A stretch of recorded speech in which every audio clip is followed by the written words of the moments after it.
Welcome to mark TV. ఈ రోజు మన guest Sanskar foundation founder analyst mister Sanskar foundation Rajesh మనకు జూమ్ లైన్ లో అందుబాటులో ఉన్నారు.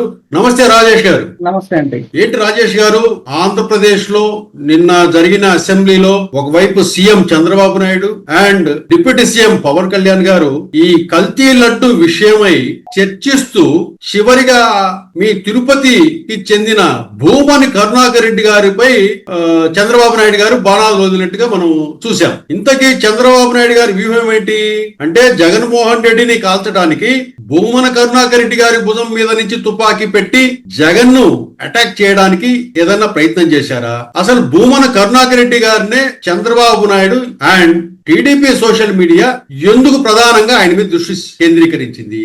దాని ఇంపార్టెన్స్ ఏంటి? భూమన కరుణాకర్ రెడ్డి గారినే ఎందుకు చర్చించాల్సి వచ్చింది? భూమన కరుణాకర్ రెడ్డి గారు కూడా నిన్న తీవ్రంగా స్పందించి ప్రెస్ మీట్ కూడా పెట్టడం జరిగింది. అసలు తిరుపతిలో ఏం జరుగుతుంది రాజేష్? అక్కడ ఏ క్వశ్చన్ అనేటువంటిది రైజ్ అయినా కూడా, అసెంబ్లీలో కావచ్చు, టీడీపీ శ్రేణుల్లో కావచ్చు, తిరుపతి లడ్డు వ్యవహారాలు కావచ్చు, ఇక్కడ కరుణాకర్ రెడ్డి గారు విపరీతమైనటువంటి ఫైరింగ్ లో ఉన్నారు. మీరు గమనించారో లేదు, విపరీతమైనటువంటి ఫైరింగ్ లో ఉన్నారు. అంటే నేను ఆయన విమర్శించట్లా, ఒక విశ్లేషణ చెప్తున్నా. సో దీని గురించి మనం ముందుగానే ఆయన ప్రస్థానం కూడా మనం ఆలోచిస్తే కొన్ని విషయాలు మనము చర్చించుకోవాల్సినటువంటి అంశాలు ఉన్నాయండి. బాగా ఆలోచించండి.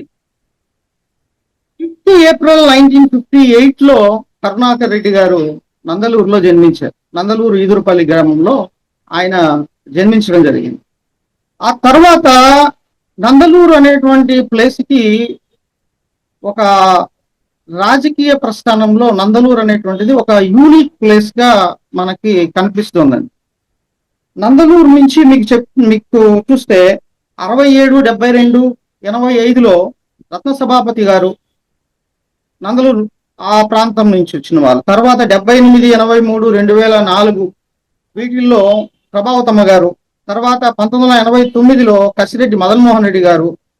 తర్వాత 1994, 99లో పి బ్రహ్మయ్య గారు.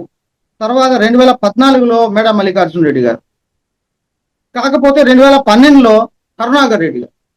అంటే ఇంతమంది అసెంబ్లీకి వెళ్ళడం జరిగింది, ఒక నందలూరు మండల వాసులు ఈ రాష్ట్రంలో.